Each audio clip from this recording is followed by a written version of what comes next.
And is there anything else in particular that you'd like to add? I mean, are there interesting projects, or are there interesting clients who we might have neglected to mention that might spring to your mind?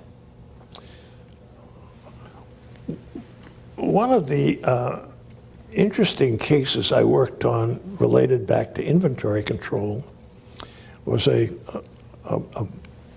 very interesting company in Texas in the oil field equipment business. It was the leader of the company was a wonderful man. He was a very inventive engineer, and it was his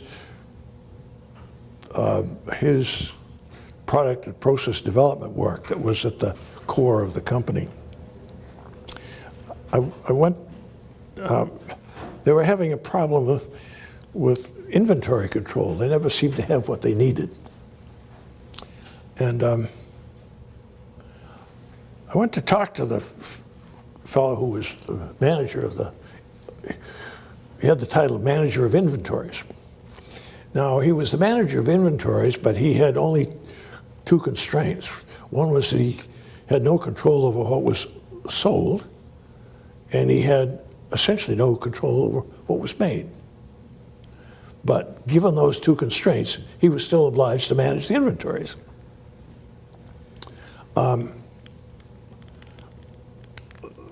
This was not a question of setting up esoteric techniques. It was simply a question of changing the process by which he had some control over what was actually produced, and also helping him set up some simple methods deciding what he needed. And we didn't worry about trying to find out some precise service level. It was simply to build inventories and balance the inventories to achieve what seemed comfortable. The head of the company later told me how effective the system turned out to be. He said he wanted to buy a new aircraft, and he needed some cash. So he went to the manager of the inventory manager and said, "I need so much money. Can you release it from the inventories?"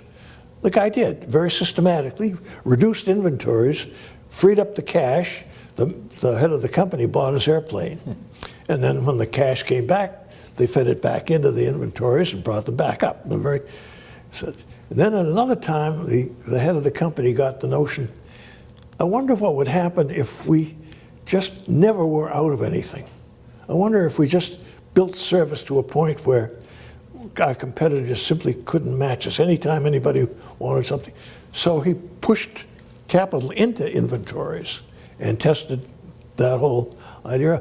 But what he was telling me was, for once he finally had in process in his business a way where he could manage inventories as an effective investment to accomplish his overall purposes rather than wondering why they were always out of stock. It's an excellent story about inventory. And I know I felt like I was wrapping up a little bit earlier. I'm wondering if I could press you for perhaps one on marketing studies. Well, I'll go back to Sears, a case at Sears.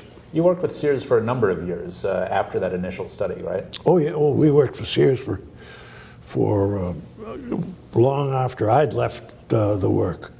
We worked in the catalog business and some other related issues. But Sears, this must have been in the late 50s, I was still involved, was building its retail store business. And there was a certain amount of tension in the company between the catalog business and the retail stores. There was one point of view among the retail managers that the the distribution of catalogs in their towns was hurting their business because the catalog prices tended to be, say, 10% below the retail price. And the issue was, what's the truth? Well, we undertook to take this job on, and we ran experiments in a large number of towns where we kept detailed records of line by line of merchandise sales. And we matched the towns as best we could into pairs. And we started out one year saturating one set of the pairs with catalogs and starving the other set, and kept meticulous records over time. The differences were very small, but George Wadsworth, who was another consultant from MIT, right, and a great statistician, developed a statistical technique for gradually monitoring whether there was a developing observable difference. And there was. So just to test it, we switched the whole thing. The towns where we'd saturated with catalogs, we starved, and we poured catalogs into the other thing. The effect reversed. And we did some field marketing studies too, interviewing customers. And what it turned out to be was that the catalog supported the stores.